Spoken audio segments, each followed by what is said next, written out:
Take advantage of the oil change special now through the end of June at Helmuth Ford in Sigourney. Must use complimentary pickup and delivery. It's simple, fast, convenient, and has a 27-point inspection. All for $49.99 plus tax. Call today to schedule an appointment at Helmuth Ford, 641-622-3260. Includes up to 6 quarts of Motorcraft oil and oil filter. Excludes diesel vehicles. For more information, go to helmuthford.com. Remember, must use complimentary pickup and delivery. It's the oil change special now through June 30th at Helmuth Ford in Sigourney. Muse Music Store and Mahaska County Conservation Board presents Eveland Access Summerfest Music by the River 2024. June 1st from noon to 10 p.m. featuring 8 musical artists with live music, activities like bingo, sand volleyball, and cornhole, food, and much, much more. It's a free event at the Eveland Access Campgrounds at 2890 Galveston Avenue, Oskaloosa. Bring a friend and have a lot of fun at the Eveland Access Summerfest 2024 Music by the River. June 1st from noon to 10 at the Eveland Access Campgrounds.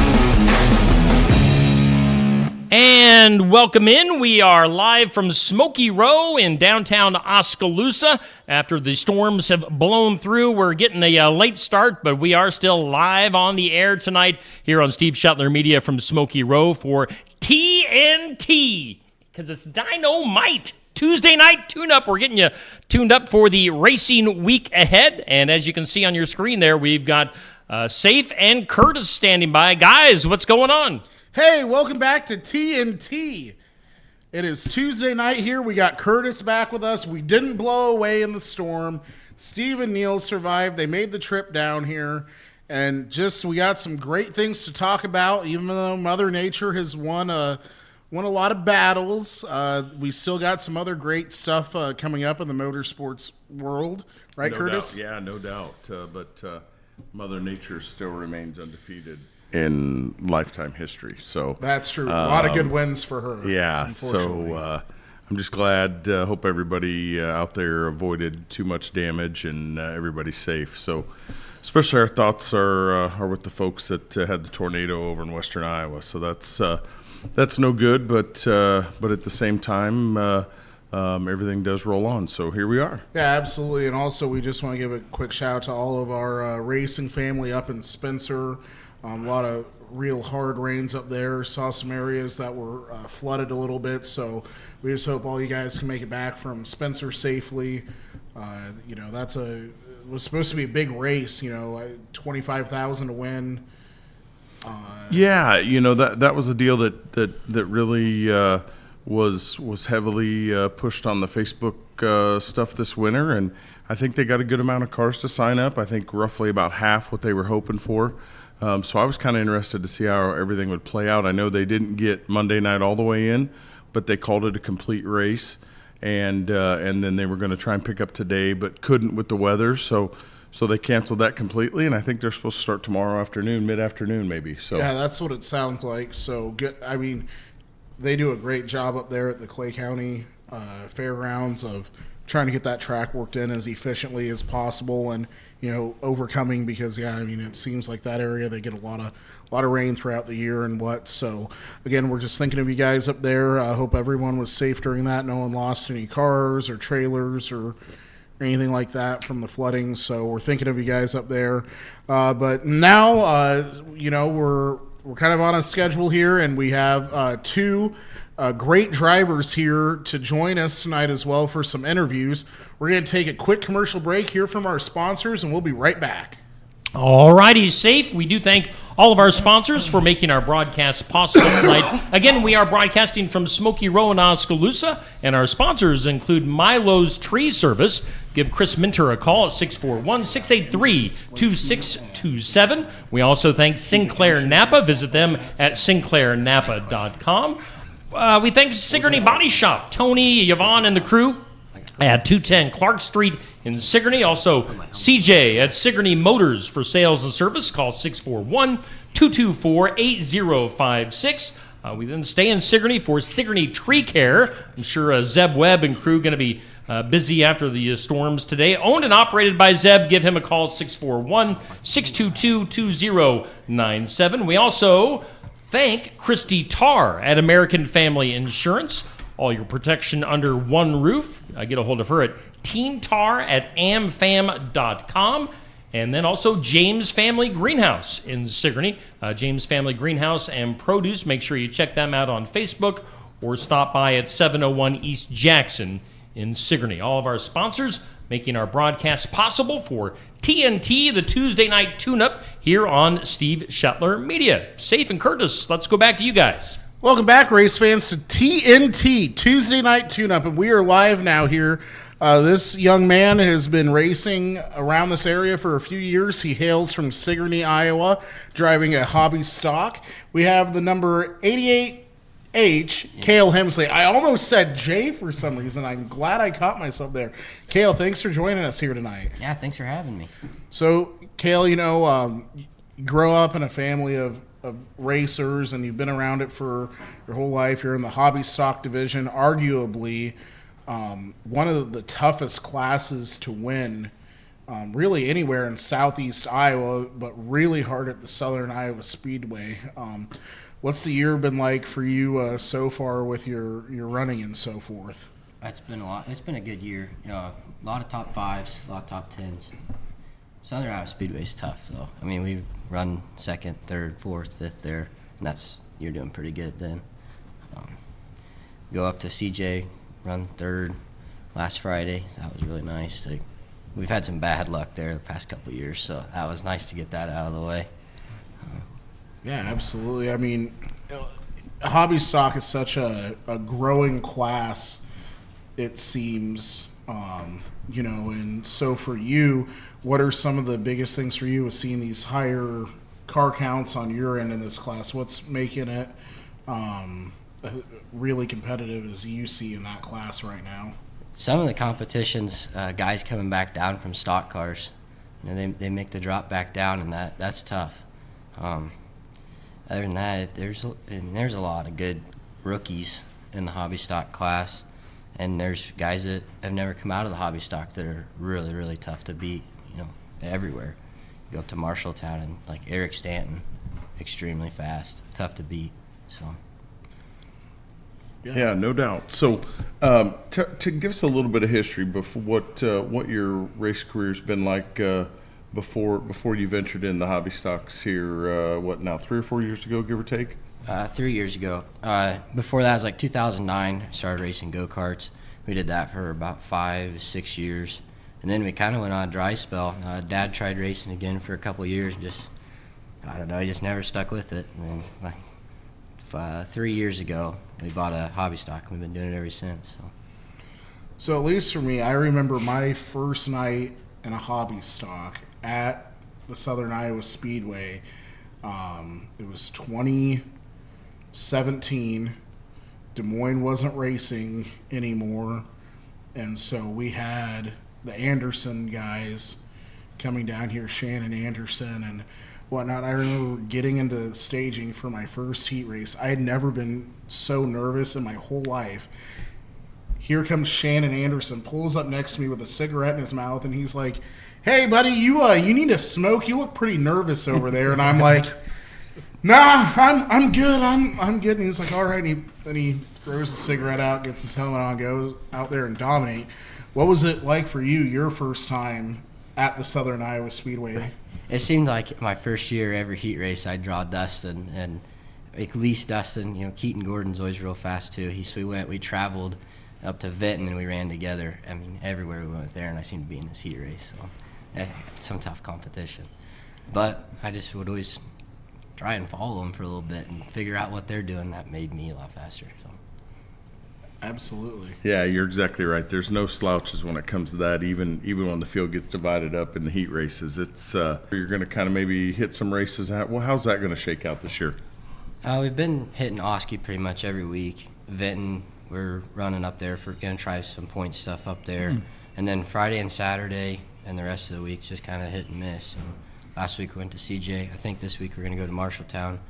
July 19th, we're going to go to Britt for their hobby stock special. Oh, great. Oh, yeah. Great. So, And, you know, one thing that's different in hobby stock versus a lot of these other classes is, you know, they kind of go with more of a stock forward 9-inch rear end. So, you know, when you talk changing gears, that's quite a process, is it not, for you trying to change gears? Kind of, I mean, it sounds like you have to do it quite a bit. yeah, we change gears pretty much after every race. And we got it down to a science. I just crawl underneath the car and Dad grabs all the tools in the other gear. And we got it down to about 30 minutes. And if we needed to, we could push it a lot faster. But Not much need in the garage, though. You No, can no, kind got of do some- things yeah, at we your, got at our your good time. pace. And, well, that's great, man. Yeah, I mean, and you see it, Kalen, like you were talking about earlier. You're seeing some stock car guys come back down to hobby stock. I know that, you know, tires have been an issue. The cost of racing's gone up. Is that what you kind of see in your eyes is why some of these guys might be coming back to hobby stock, or, you know? I'm not sure. The couple of guys that dropped down seem to be doing real good in the stock car, so I'm not sure. You know, maybe it's less maintenance, so maybe they don't have to live with the car as much. But Yeah, no doubt. Speaking of maintenance, how does that look for you guys? You know, when you're running 2 or 3 or 4 nights a week, how do you squeeze all the necessary work in every night before the next night? It seems like some of those nights got to be pretty late. Is that true? Yeah, there's definitely some past midnight nights, just making sure everything's ready. It goes up on 4 jack stands, and just front to back. Just that way nothing comes apart. And, you know, talking about tires, you know, for a long time in the hobby stocks, at least when I was around it, and I still know that this has been an issue, is tires. Now, it's not necessarily the same issue as the G60s on stock cars and what you guys run in Sport Mod, but it's different because they quit making kind of the tire that everyone was using in the hobby stock division. And, you know, you kind of started, I think probably that was just starting to happen when you started. So what's that like for you now? Maybe trying to find a different tire, mess with those. Is that something you guys have had to do a lot of, or have you finally found one where you're happy with it? Yeah, last year was quite the scramble. You know, the prime well kind of went extinct, and I think everybody just went crazy, started buying tires, and I'm narrowed down to a couple that I prefer, but there's some good ones out there. Everywhere you go, you kind of see different tires on different cars, and I don't know, it's not like the prime well. Yeah, I mean, those were, not only were they a great tire, but the price-wise, I don't think you could really beat the pricing of what those prime wells were, but it was, at the end there, it became quite a hassle to find them, and then they started upping the price, and no one really knew what was going to happen, I don't think, because there's nothing else like it out there.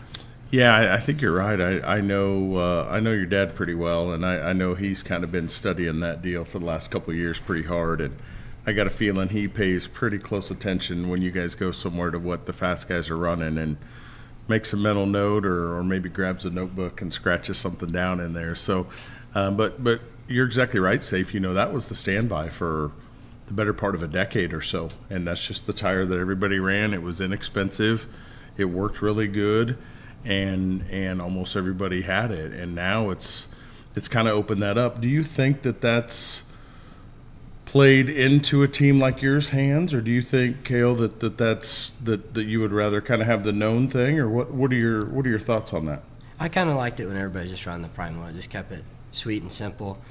Branching out and finding new tires was fun, but you definitely run into some nights where you can tell. I mean, a tire will just pull apart, and it might cost you a night. So Yeah, that's tough. and you lose that expense too, right? Because you're having to spend that money on question marks essentially at that point in time. You Yep. don't know, so And I feel like that's how racing has become kind of, though, is you have so many different shock manufacturers. You have guys wanting to try different spring packages, different, this, different that. So it's become really, it's just become so different than how it used to be, is you ran this set of shocks here, or these set of shocks here, these are the springs. But now I feel like it's opened up and not everyone's running the same stuff anymore. Is that kind of what, is that how it's been going for you guys at all? Have you been trying some different stuff? Because it's kind of become that way, it seems. Definitely. There's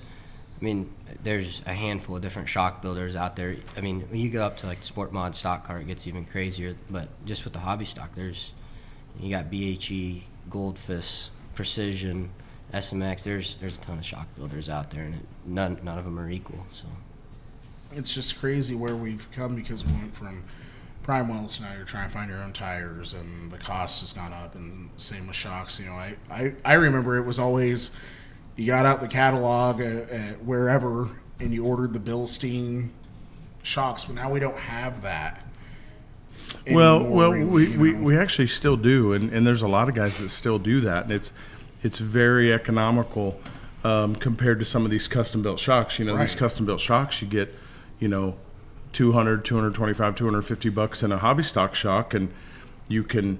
I think Bilstein's done a great job over the last 3 or 4 years of really expanding that off the shelf, if you will, valving availability, and made it to where a guy can get a shock that's good enough to win. We put them on customers' cars, and customers have won with them, in the last several years, and it's half the price. Absolutely. So that's a good thing, and that doesn't always happen in racing. No.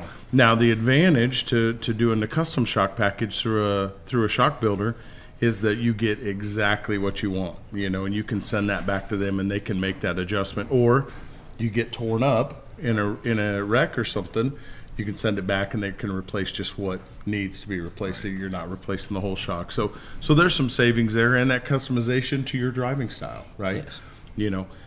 Just because this person runs this doesn't mean that's going to work for me or you or Safe when he was driving. Everybody takes something a little bit different. I like it, though. I mean, right on there. And, we've talked about this a little bit, Al. Your family has been a big part of racing for a long time. So what's it like having your dad who's won a lot of races? He's been around a long time. What's that like for you, knowing that he's backing you, he's helping you, and he's been there for you through this right now? It's definitely good. Definitely good when we were first starting to get kind of a base of where we want to be, and then be able to build off that. Now we butt heads a little bit. That's all part of it. That's what makes it fun. I can't imagine that. What? No way. No. What? That doesn't sound like any driver and parent at a racetrack ever. No father and son have ever had that happen. That's never happened to you, right, Curtis? No, never. No, never. Yeah, there we go. Not with my dad, and not with Cole. Absolutely. So, Cale, it takes a lot to make these teams go, with the cost of everything and whatnot. Who are your sponsors that you want to thank for helping out on the 88H this year? Can't do it without the people in the garage first, and that's definitely my dad and JT and Logan and Austin. Those guys they bust their butts. So, and then sponsors on the car would be like Exceptional Edge. They do tree service out of Sigourney. Sigourney Body Shop's always been a really good sponsor for us. Landgravy Lawn Care. Bomber Farms, Minky Livestock, Carol Hoover Racing Photos. That makes it really nice to be able to see what's going on. Absolutely. Yeah. Well, that's great, Cale. We want to thank you for joining us tonight. We want to wish you luck for the rest of your season. If you want to find out more about Cale and his racing team, or you're interested, Hemsley Motorsports, you guys are on Facebook, correct? Yeah, and we post every night. So there you go. So make sure you follow Cale on his adventures. And thanks for coming on TNT tonight, Cale. Thanks for having me. Yeah, buddy. Best of luck, man. We look for big things. You got a real bright future, and just as a little bit of advice, listen to your dad. There you go. You heard it here, race fans. We're going to take a quick break, and we'll be right back with Ron Verbeek here in just a few moments All righty, thanks, guys. And again, we thank all of our sponsors for making things possible here on the Tuesday Night Tune-Up TNT, live from Smoky Row in Oskaloosa. That includes Sigourney Tree Care, as we mentioned, Zeb, Webb, and Crew. Also, Christy Tarr at American Family Insurance, Team Tarr at amfam.com. We thank James Family Greenhouse and Produce in Sigourney for being a sponsor, as is Milo's Tree Service with Chris Minter. We also thank Sinclair Napa, sinclairnapa.com for more information on them. Sigourney Body Shop at 210 Clark Street in Sigourney, and Sigourney Motors. Call 641-224-8056. Let's go back to Safe and Curtis as they've got their next guest all lined up. Guys, let's go. Hey, welcome back to TNT, the Tuesday Night Tune-Up, and we're really excited here tonight. This man's run a lot of races around Iowa and the following states. He's been with the USMTS many a times. Local race legend around here. We have Ron Verbeek. Ron, thanks for joining us here tonight on TNT. Thanks for having me, I think. Yeah. We kind of pulled Ron into this last minute, but Ron, why don't you just take us back to the beginning? I mean, you have so much history in Iowa. So basically the beginning was I got in Pat Surface's stock car at Marshalltown for a mechanics race. Didn't want to, wanted nothing to do with it, and Pat's dad wouldn't get in it, so I was kind of forced into it. And got the bug, and then it wasn't much longer after that, and we built a hobby stock, and I guess the story goes from there. What year was that? Just so we can officially nail this down in the red letter date in history. I'm pretty sure that was 1987, and I think 88 is when I had my first car. But and I didn't do a lot in 88. We just kind of hit and miss. 87 I'm pretty sure is when that occurred. So following that late 80s start into the racing scene in southeast Iowa here, kind of walk us through the next several years, because you ascended. I mean, you had success at every level. Yeah. But you also kind of always seemed like one of those guys that was striving pretty hard for that next thing, right? You wanted to conquer what you were doing and then move on to the next challenge, and you did a wonderful job of that over the years. Kind of walk us through how that went until you were kind of in the modified side of things. So I basically, when I started, I had no idea that I was going to make it more than one race, let alone. It was 1 week at a time, right? And so I drove a hobby stock up until 1994. And in 95, I bought my first stock car. It was a Schroeder car. And then from there, I drove my own stock car until 98. And then 99 is when I bought a modified. So you've been in modified racing for a lot of years. You worked up, you won a lot of races, and then you got into the USMTS side. Walk us through the transition from that into the open modified side with the USMTS. So, I mean, when I started modified, I kind of got a first taste of open stuff before I ever did any IMCA stuff, because I drove for Jimmy Carter on and off in 97 and 98. And then I really wanted to buy a late model, and the better half of my program at home told me that it's too easy to take the kids here on Wednesday night. Otherwise, we was going to have to travel everywhere with a late model. And so I then decided to buy a modified, which we bought off of Jim Hughes. The first one was. And then, so we did IMCA up until Todd Staley took over. I mean, I did some USMTS prior to that. I mean, even like 2000 or whatever, when Todd took it over, some places were local. And then basically, after Todd took over Oskaloosa, then we've been USRA, USMTS ever since until last year, now. Ron, USMTS has always been, that is the cream of the crop of modified racing. You have arguably some of the best modified drivers in the country running that series. What was that like for you being there from, in the 2000s till up to last year? What's the caliber of driving like with that crew? Well, I mean, don't get me wrong. There's good drivers, everywhere, in IMCA as well. But it's pretty surreal to run against some of those guys. I mean, like Kelly Shryock and Mark Noble and Rodney Sanders, and I mean the list goes on and on and on. But for me, it was just like I felt like even though I might have been older than some of the guys I was raised, I always felt like I was a little kid on the block playing with the big guys. I mean, that's kind of how I always felt. I felt like it was basically a privilege to race against Zach Vanderbeek and all those guys that normally run USMTS all the time. I mean, for me, it was just to have kind of fun and if we have a good run, great, and if I didn't, I was disappointed if we didn't have good runs. And it's tough. I mean, that series is damn tough, So yeah, I mean, let's face it.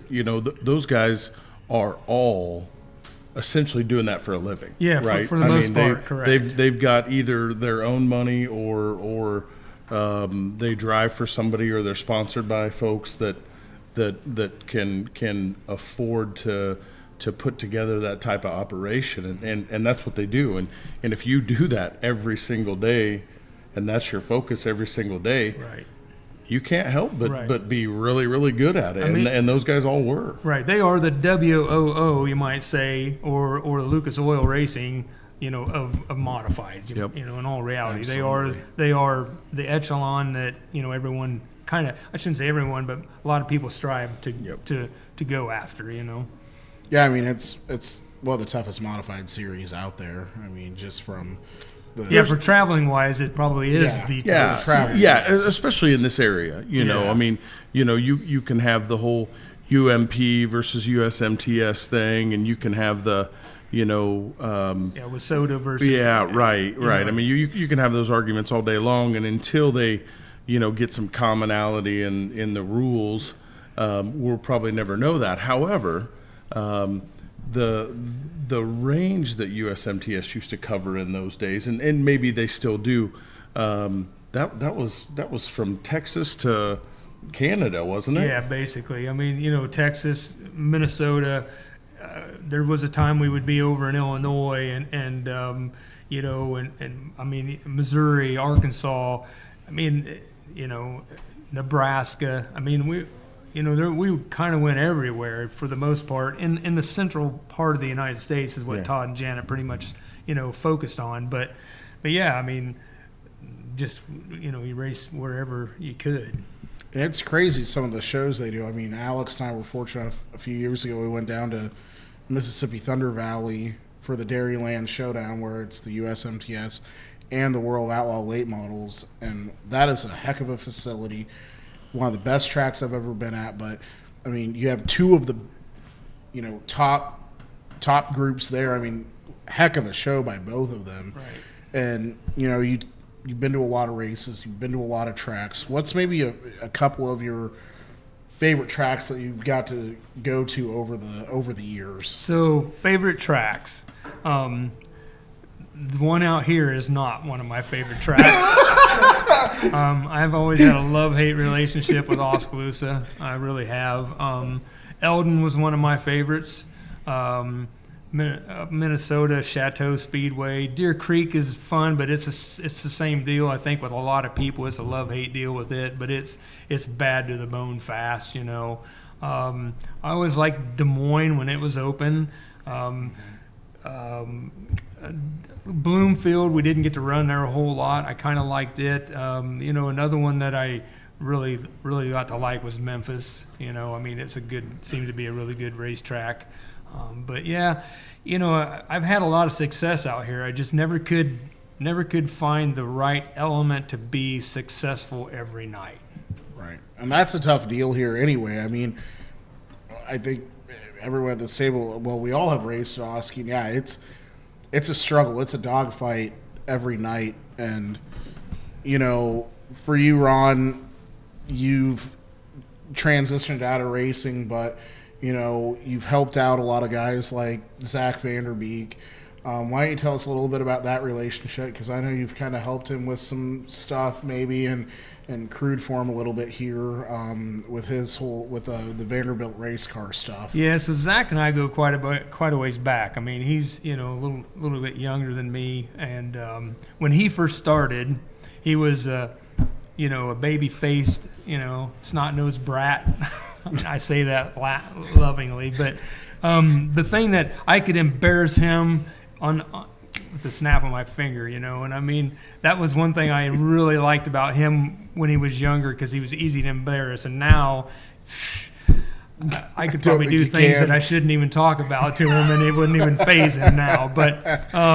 But we've stayed good friends all these years, and I enjoy going and helping Zach and then going with him to racetracks, and if I get the opportunity to go help him in the shop and stuff like that. I mean, it kind of keeps me involved now that I've backed off of the racing on my own, because I still enjoy going to the races, and as most drivers can't do, I am a fan, and I can go watch races, and it doesn't really faze me a bit. Do I miss it when I go? Oh, hell yeah, I do. I mean, because it's always ingrained in you. I mean, I've done this for 37 years, so I'm always going to miss it. I'll always think I can continue to do it, and that was one of the reasons why I raced on my own last year.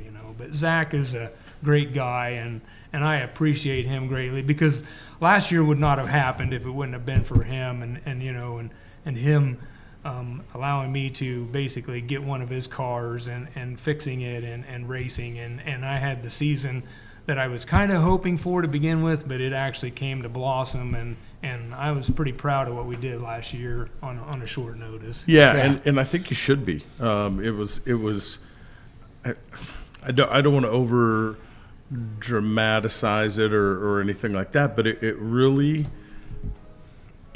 kind of was a storybook type of situation. Now, what led up to last year was a nightmare type situation. Could, just for the folks out there that may not know everything that it kind of transpired over the last 2 or 3 years, can you just kind of walk folks through that, and then walk us through, especially through the parts of last year? Because last year, even though it was some very fairy tale type moments, there were also a few pretty darn bad moments as well. So just share. Obviously, we know that, but share with the folks watching maybe at home. So 2015, 14, I sold out completely. And then about a year later, a friend of mine that I'd known in racing for a long time, Doug France, gave me a call and said, hey, he said, we want to go racing Saturday night. My driver's not able to. Can you come up to Webster City and hop in the car? And I said, sure. So then I raced that night and the fall challenge out here for him that year. Then the next thing,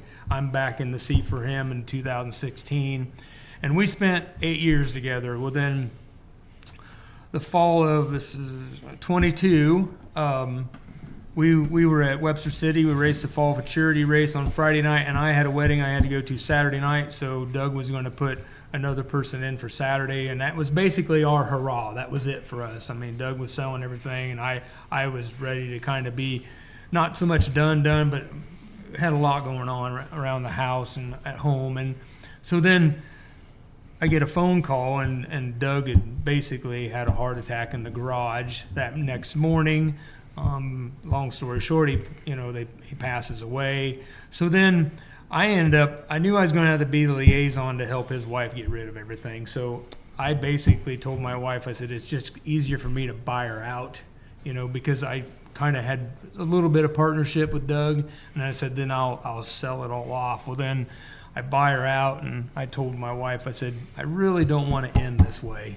And I don't want Doug's quote-unquote legacy, because Doug's been an owner for a very long time. And extremely successful at different periods throughout his history of owning. Yes. Extremely, championships and lots of wins and stuff like that. So then I said, I'm gonna race this car. Well, then one day Zach goes, hey, he says, I got a chassis, and it's kind of not in the best shape, but he goes, if anybody can fix it, it can be you. So then I took that and fixed it, put it all together, did all the updates on it. And before I did that, I made sure Zach signed off on it because I wasn't going to make him look like a fool by me putting, I can make a fool of myself pretty easily. I don't need to make him look like one. So, and away we went. And then, yeah, I mean, we had a couple of wins last year, had some really good runs. I didn't get to race as much as I wanted to because we got a late start with what we had, but and the one race I really wanted to finish out last year was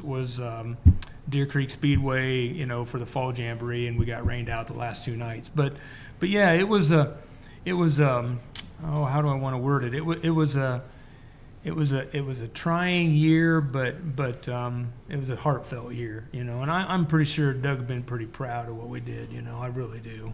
Well, I'll go one step further, and it's easy for me because I'm separated from that.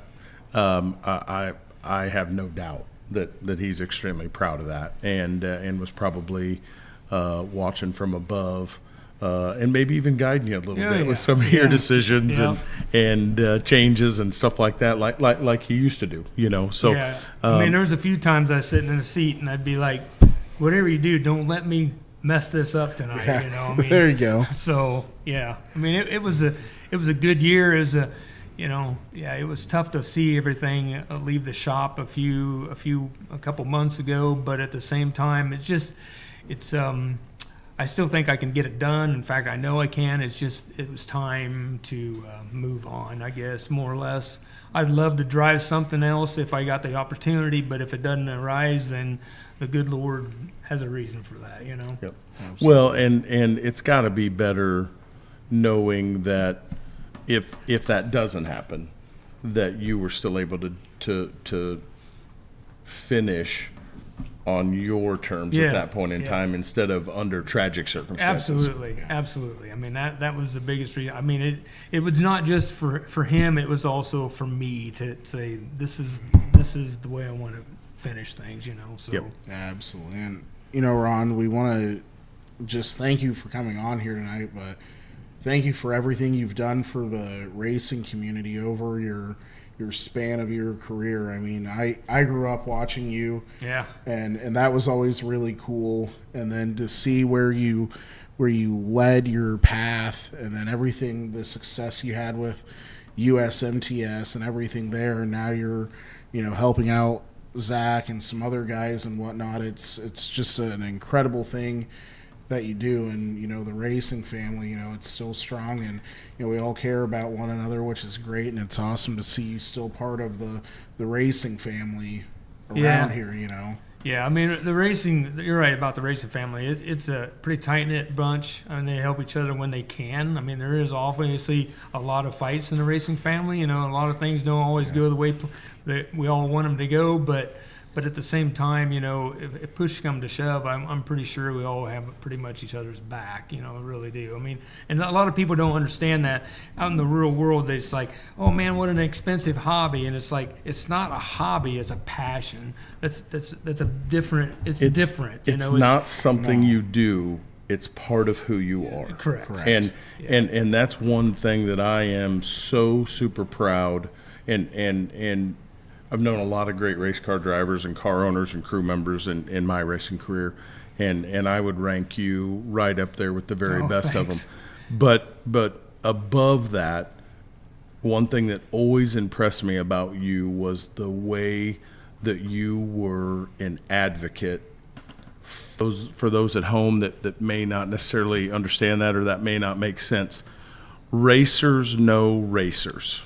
Always necessarily the easiest or the best way. Correct. But he did it his way.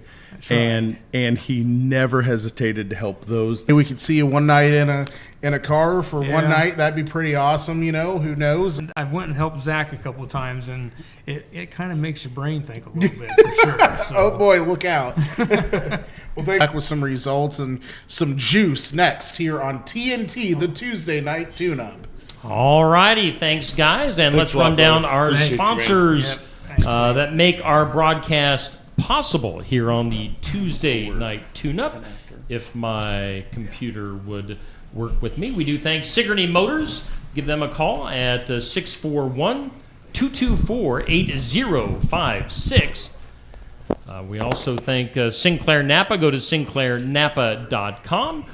Boy, my computer is acting goofy on me here. Let's see here. We do thank Sigourney Body Shop, Sigourney Motors, Sinclair Napa, Milo's Tree Service, Sigourney Tree Care.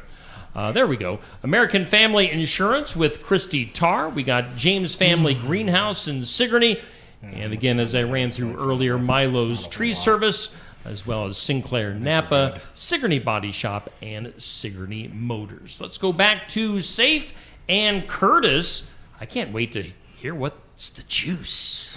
Give us man. the juice. All right, well, welcome back to TNT, the Tuesday night tune-up here, as we're about to talk. We got some really good stuff to talk about here tonight, Curtis. Yeah, man, you got a whole paper there. And I can read it this week. So this is Yes, this is I did like- a good job. See, this I is don't like have the worst handwriting. Not at all. Not at all. It's but hey, you didn't win Most Improved 3 years in a row in grade school like I did. So That's about the only thing I won. Definitely not in racing. yeah, so. no doubt, no doubt. So what do we got coming up here, partner? Well, I mean, tomorrow night we have the Cool Seamless Gutters and Midwest Genetics Salute to Troops night. So any former military or active military, if you bring your ID with you tomorrow to the track, you get in for free. Since we are getting into Memorial Day weekend, honoring those who fought and died for this country so we could do awesome stuff like dirt track racing. So just an awesome way to say thank you to all of our military out there. Yeah, no doubt. Huge thank you to all those that gave their lives, defending our country. That's it's more than just a long weekend, right? I mean, it's for us to remember those folks, and that's the ultimate sacrifice. And I know that for me personally, that's not taken lightly by any stretch. Absolutely. And it seems like that's always a big night for a lot of guys. They love to win on that night to show that the level of respect they have for our military. It's not about the money to them they win or anything like that. It's about going out there and winning for these families, for the troops, for all that. So it's going to be an awesome night tomorrow night at the Southern Iowa Speedway.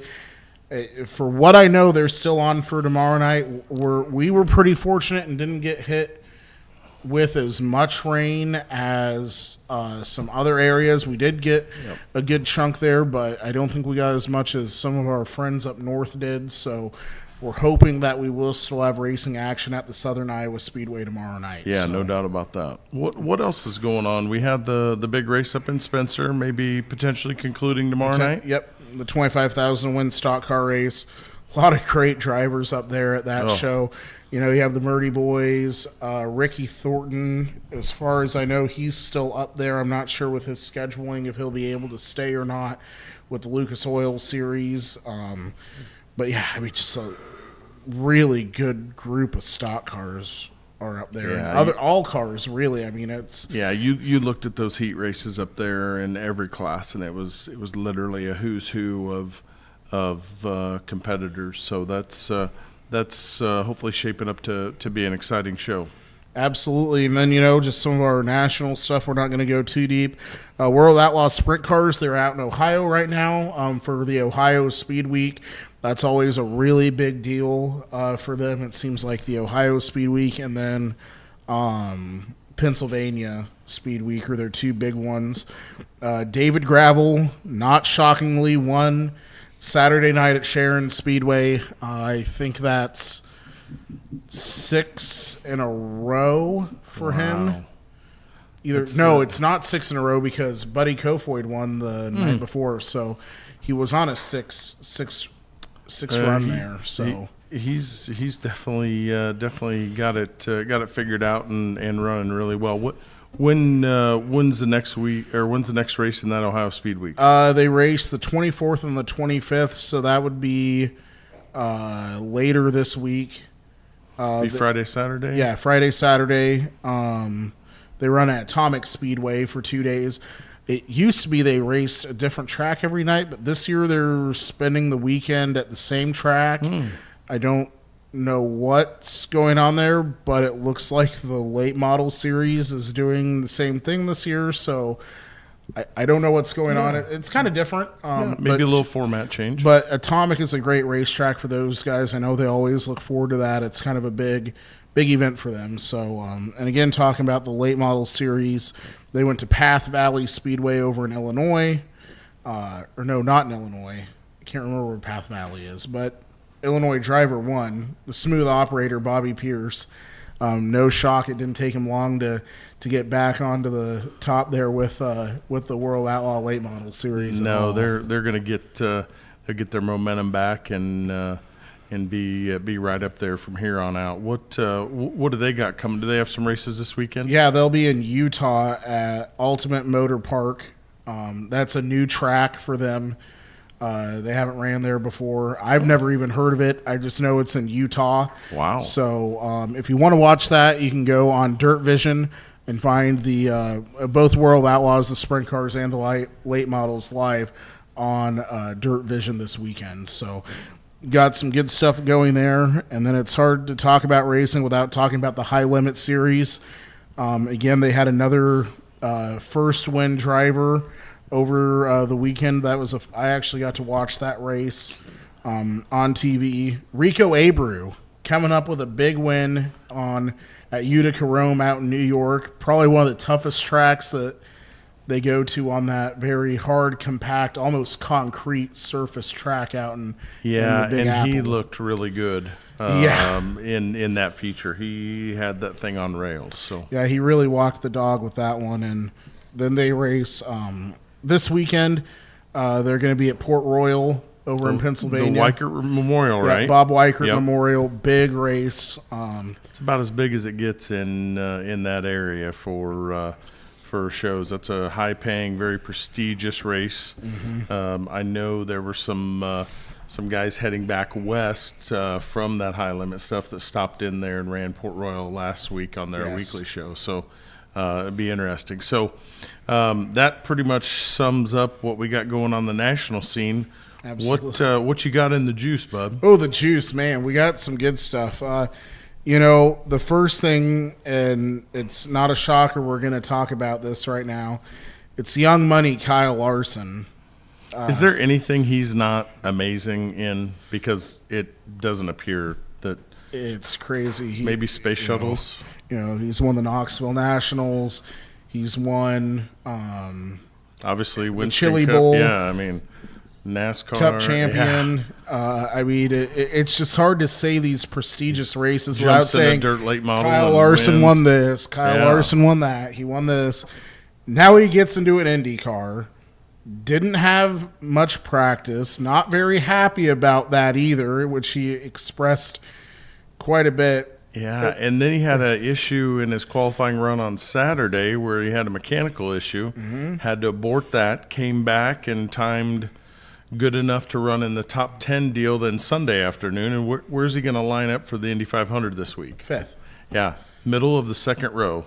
First time he's ever been First time, and it's like, it's crazy to think about. It's also crazy to think, and Tony Stewart's done this, where he's qualified for the 500, and then he had to go race Charlotte.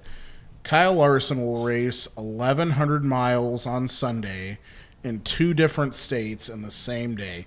I cannot imagine. It's a lot. And then in 2 different cars that drive completely different crews, different crew chiefs.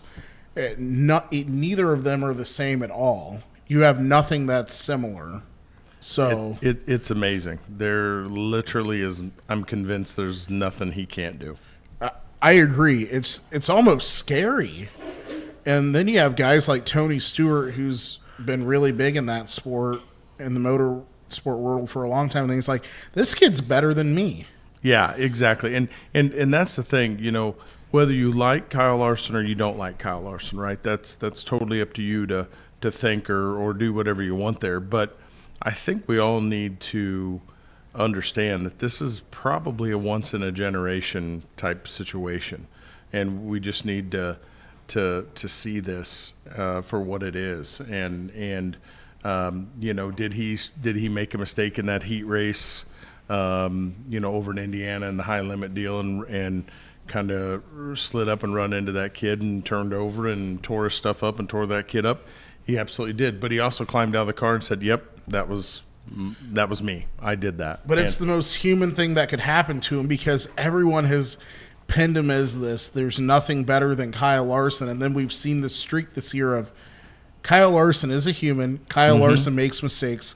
Kyle Larson isn't going to win everything he goes to. But which then is he gets great. in an IndyCar. But then he does this. Yeah, then and it's kinda just like, well, all right, forget wow, everything that yeah, happened before yeah. that point. It's nuts. Yeah. So And- it's exciting to see what Sunday, weather pending right now. I think the Right. weather looks a little questionable over in Indy, so we'll have to see how that goes. But Sunday's certainly a big day in the motorsports world. It is. And then and real quick, then you have Kyle saying, "There's someone out there better than me, and his name's Corey Day." And then it's like, what? You know, everyone has I put know. and then you have Corey Day coming in, around with the high limits, having success. He has arguably one of the best sprint car racers of the times helping him, Jason Myers.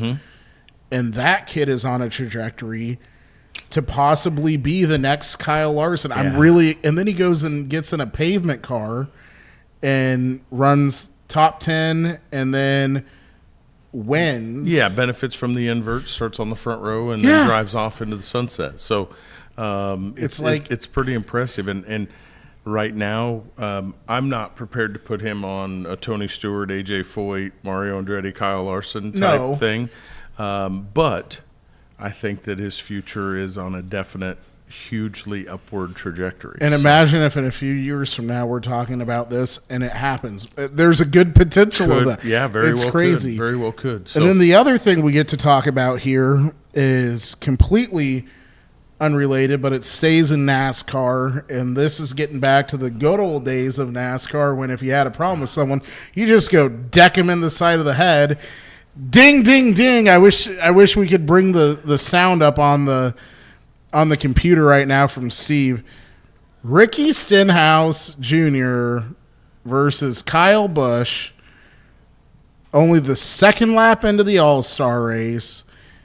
All hell breaks loose between those two, and then it ends with Kyle smirking at Ricky and Ricky decking him in the side of the head. yeah, mean- it was pretty wild. So I actually was sitting down at my mother and father-in-law's and watching this with those guys.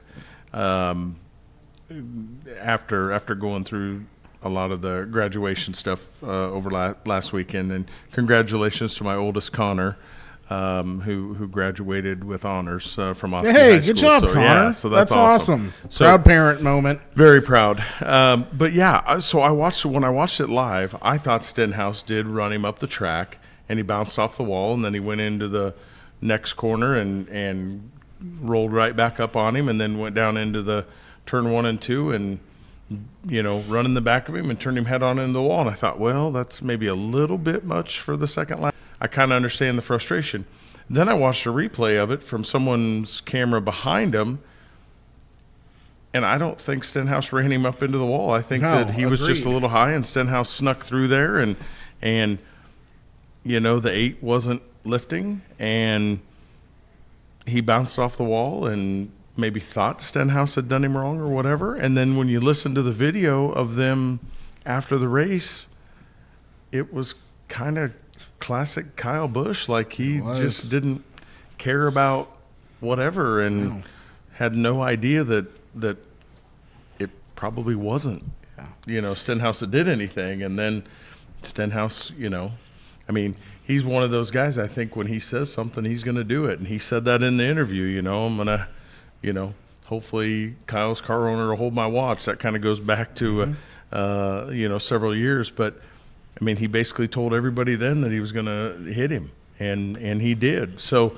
I heard a rumor today that maybe NASCAR's considering some things there, but we'll just have to see how that shakes out. I think NASCAR's really good at letting that stuff cycle and stay in the news and all that stuff. So they probably won't announce anything until at least tomorrow or Thursday. So I don't know. Time will tell. We'll have to see. It's just been crazy though, and Ricky and Kyle have both run in NASCAR together, sprint cars and stuff like that, and late models. And what really got me about it is again, classic Kyle Busch. We saw him years ago in the Craftsman Truck Series when he takes the Ron Hornaday out, and all Ron had to do was finish the race, and he gets taken out instead. Take him out of the championship. Take him out of the championship, lost the championship, and it's just kind of come full circle almost. It seems where if you poke at someone long enough, something's going to happen, and then what really gets me is Ricky's walking away, he's getting dragged away. Let's be honest, and he says something to Kyle, and then Kyle says, "Listen, I'm just as bad of a driver as you are." Yeah, it's really, man? And here's the deal. I think what he meant was we both were running like garbage, right? It was a 5-car race, and they were running 20th, right? So, Ricky has had decidedly less successful Cup career. I don't know that makes him necessarily any less of a driver necessarily. It's just maybe less equipment. But at the same time, NASCAR's got to be super happy about this because the rest of the race was completely unexciting under any circumstances. I was all ready for the 2 different tires to be exciting and neat, and all they did was leave the soft ones on and just run the whole race with the soft ones on, and there just wasn't much of anything there. And I think that it's a real problem NASCAR's got to get figured out. They came out with this new car, and it was going to do all these things. Well, not only has it not done most of the things that they wanted it to do, it's actually doing the things that it should be doing worse than the other car. And the short track races are absolutely horrible to try and watch. And it's depressing. It's not only that, the car looks ridiculous on the racetrack. And then they stick one of them in a Le Mans race, and it's the biggest, most grotesque thing out there compared to all the Le Mans cars. I mean, it ran fast and it did great in that application, but it just is so far removed. It's like NASCAR literally says, all right, what's the worst decision we can make with what direction we need to go with the last 2 or 3 versions of race cars, and we want to alienate all of our fan base. And then they do the worst thing that they can do. The car tomorrow was potentially safer, but created horrible racing and looked even worse. Yeah. They mess with that car for a decade, get it to where it races good, and now they come out with this thing, and it looks horrible. And for the most part, other than maybe super speedways, which I don't even really call that racing at that point, because there's a lot of mental ability in that, but not a ton of driving ability at that point. And it just really is. As a lifelong NASCAR fan, it is so hard for me to see that stuff. And here we are. What are we talking about when it comes to NASCAR? Fights. Some guy got wrecked and he hit the other guy. We're not talking about what we should be talking about. We should have seen this amazing race Saturday night, and here we are. Bring back the 09 Cup cars with the wings. I don't know about that. No, but I think at least it was entertaining. Then, right? Right. They got to do something. It's so bad. I think so. I'm more excited about IndyCar now, and I'm not. And the Indy 500 is a big deal. So. Other things to like, but yeah. So again, we just want to remind everyone to come out to the Southern Iowa Speedway tomorrow night. Fingers crossed we can get her day in. Hopefully we can. Friday night, if you're looking for a track, Columbus Junction, or you can go to Marshalltown Saturday night. I think Lee County's Friday again this week. Sorry. One more week. Yep, one more week. Eddyville already canceled their big drag race weekend. Yep. So Chaos in the Cornfields canceled. Still, hopefully, lots of stuff, and Mother Nature won't mess it up. Absolutely. So again, race fans, we want to thank you for joining